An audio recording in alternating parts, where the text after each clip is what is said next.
Hello, welcome everyone. In today's lecture, we are going to be looking at the concept of strain rosettes, and this essentially will use the idea of stress transformations or strain transformations that we have alluded to in the last lecture. Okay? So what are the objectives? So essentially at the end of this lecture, what you'll be able to do is that essentially take measurements from a strain rosette and calculate the strain components at a point. Okay, usually the strain rosette essentially gives you three independent strain measurements. So essentially you can calculate the strains in a plane. So it's an XY plane or a XZ plane or YZ plane. Okay. So first I will kind of talk to you about what a rosette means, what is it physically, and then later on we can look at how we can use the measurements from a rosette to find out the strain components at a particular point. Okay.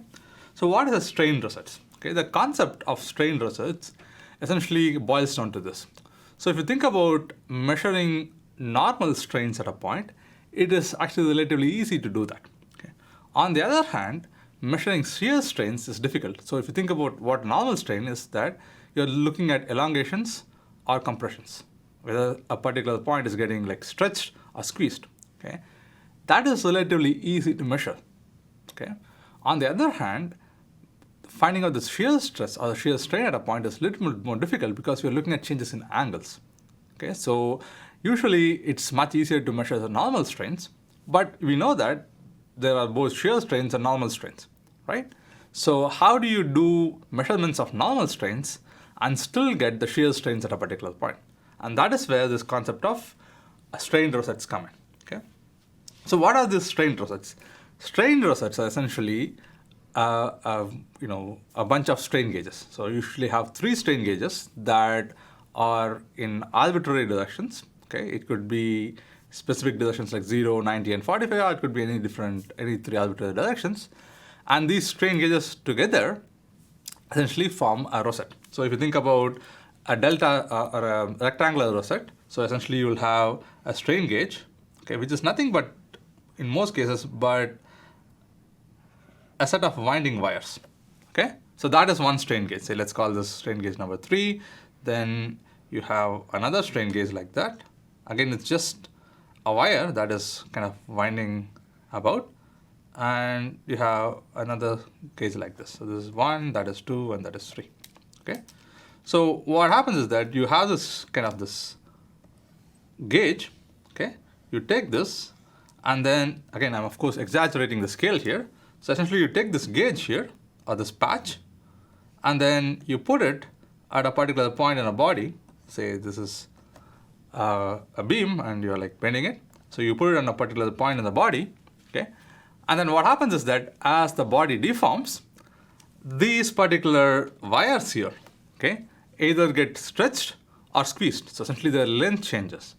So as their length changes, the resistance changes, okay? And by resistance, I mean the electrical resistance. Okay, so as the electrical resistance changes, if you apply, for example, a current through it, then the voltage will change. Or if you apply a constant voltage, then the current will change. So what you can do is you can look at this change in the resistance of these wires, and then relate it to the amount of deformation they are undergoing through, and that deformation is equal to the amount of deformation that the particular point where you're looking at is undergoing. Because we essentially take these patches and then paste them securely to that particular point. So whatever is the deformation of the body at that point is going to be the deformation of all these strain gauges. Okay, and this set of strain gauges together is what is called as a rosette. So what essentially we do is we take changes in the resistance of these strain gauges and essentially convert them into the strain at the particular point where this strain gauge is located.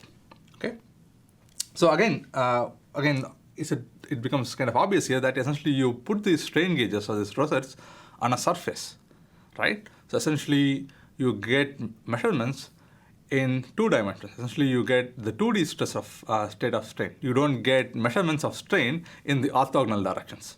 Okay, so this strain rosettes by definition only measure surface strains, which means that you get 3 components of strains, not all the 6 components.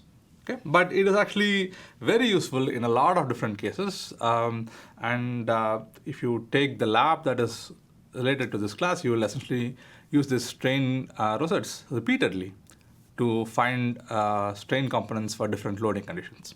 Okay, so that is the strain rosette, or concept of a strain rosette. Okay, now let's look at a very specific example of what is called as a rectangular rosettes. So in a rectangular rosette, the three strain gauges are essentially located along the 0-degree direction, the 45-degree direction, and the 90-degree direction. Okay, so you can think of that as the strain gauge number 1 is along the x direction, strain gauge number 3 is along the y direction, and strain gauge number 2 is along the 45-degree directions to x and y. Okay, now in this case, if you take a rectangular rosette like this and then put it at a particular point, right, and that is your x direction, that is your y direction, it kind of becomes automatic that the strain that the first strain gauge measures is going to be the strain in the x direction. Okay, again, I want to kind of emphasize something very clearly here. The strain gauges measure normal strains.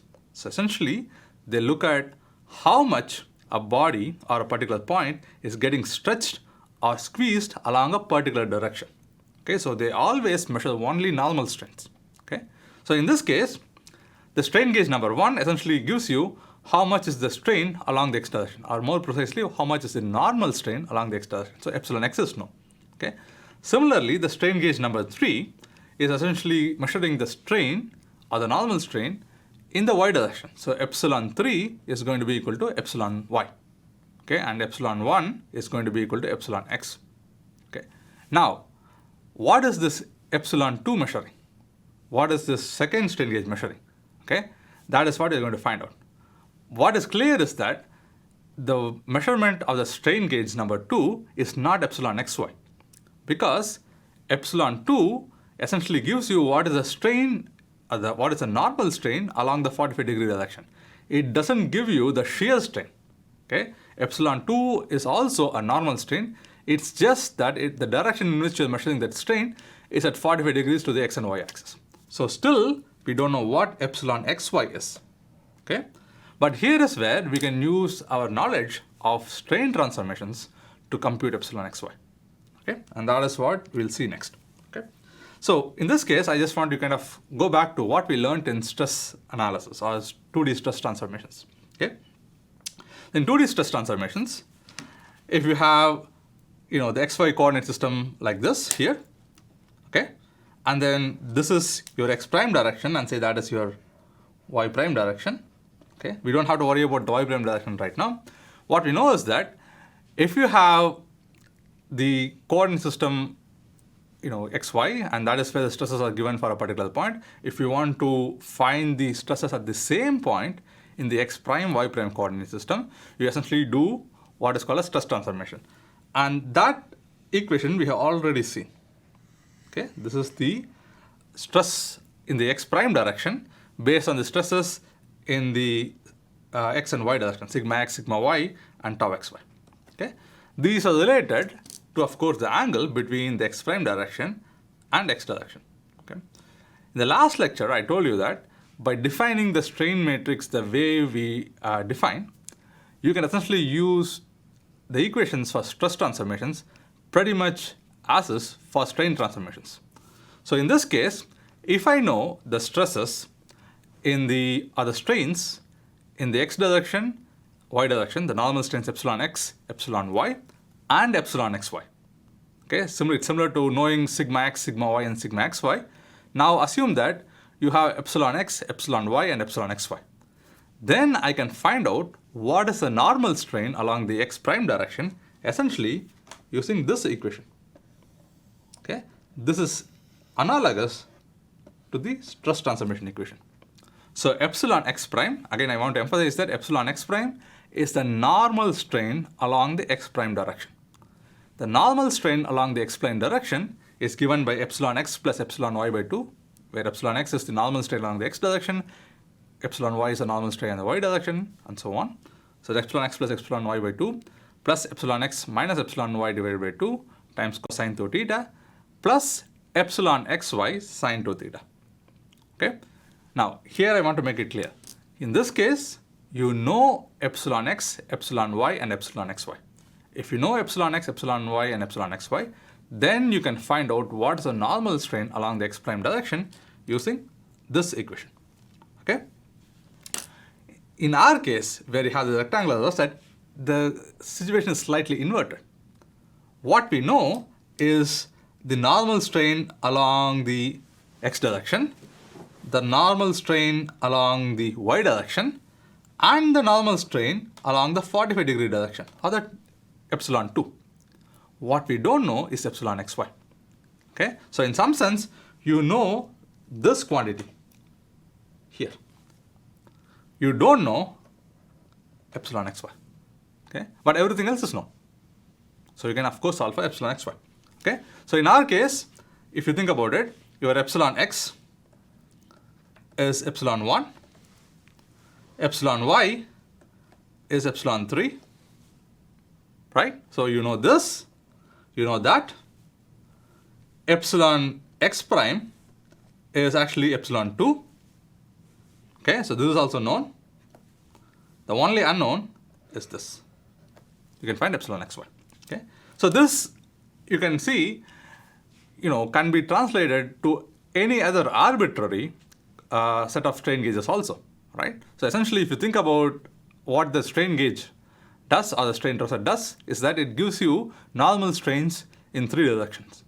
You can essentially use that to get epsilon x, epsilon y, and epsilon xy at that particular point.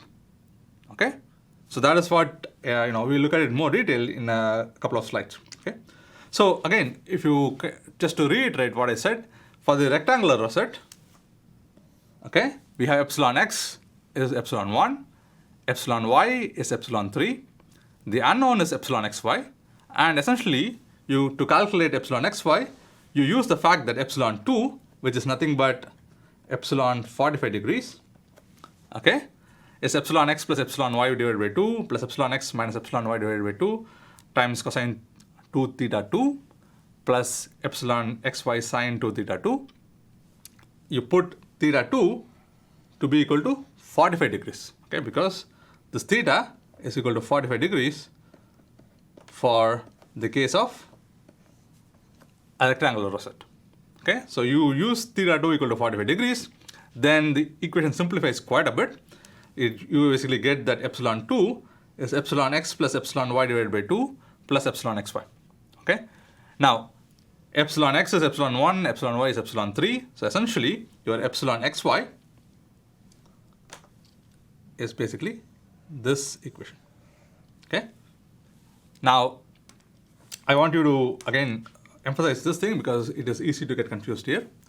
You make 3 measurements using the 3 strain gauges 1, 2, and 3. They give you the normal strains along the x-axis, y-axis, and the 45-degree axis. So the measurements you are getting are epsilon 1, epsilon 2, and epsilon 3. Okay? Epsilon x you can directly calculate because epsilon x is epsilon 1. Epsilon y you can directly calculate because epsilon y is nothing but epsilon 3. Okay? Epsilon xy is given by this expression here. Okay? So you have 3 measurements, epsilon 1, epsilon 2, epsilon 3. And the 3 quantities that you want to find out are epsilon x, epsilon y, and epsilon z. And that is given by this set of equations here. Okay? So for the case of rectangular rosette, of course, it becomes very simple. But of course, you can also extend this to a set of arbitrary rosettes that are at arbitrary angles with respect to x and y axis. Okay? So how do you do that? Okay? So in this case, I'm going to assume that I have 3 rosettes. Okay? The first rosette is at an angle of theta 1, as I have seen here. Okay? The second rosette is at an angle of theta 2 with respect to the x-axis. Of course, everything is with respect to the x-axis. Right? And the third rosette is at an angle of theta 3. Okay? Now, how do you get epsilon x, epsilon y, and epsilon xy based on these measurements epsilon 1, epsilon 2, and epsilon 3 that are provided by these 3 rosettes? Again, the principle is the same. In this case, your epsilon 1, okay? Okay, that is the strain reading that is coming from the first strain gauge. It's going to be epsilon x plus epsilon y divided by 2 plus epsilon x minus epsilon y divided by 2 times cosine 2 theta 1, because theta 1 is the angle between the first rosette and the x-axis. Okay? So this is the strain transformation equation for epsilon x prime. Okay? And the only difference is that here the x prime corresponds to the theta 1 direction. So you put theta 1 here. Similarly for this one, theta 1. Okay? For epsilon 2, which is the strain reading that comes from the second rosette, you put cos theta 2, sin theta 2. Okay? And similarly for the third strain gauge, you put theta 3. Okay? Make sure that the theta that you're putting there is the angle between the x-axis and the strain gauge. Okay? So it is always measured from the x-axis to the strain gauge. Okay? So in this case, you basically have three knowns, three measurements, epsilon 1, epsilon 2, epsilon 3. And the three unknowns are epsilon x, epsilon y, and epsilon xy. Okay? Three equations, three unknowns. Of course, you know how to solve them. And you can get epsilon x, epsilon y, and epsilon xy. Okay? That is how you use a strain gauge or the strain rosette to find the strain components at a particular point. Okay? Before I conclude, I just want to again emphasize one thing. What we're doing here is that we are looking at strains on a surface. Okay? We have three strain gauges. Okay? And they give normal strains along three different directions.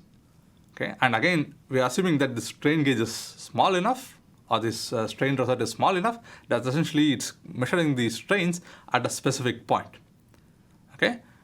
These three normal strain measurements that you get from the strain rosette, you can actually use that to find out the strain components epsilon x, epsilon y, and epsilon xy using these three equations here. Okay? So that is the concept of using a strain rosette. Again, this is something that you will use a lot in the lab, so it will probably make it a little bit more clear when you do the lab experiments. Thank you.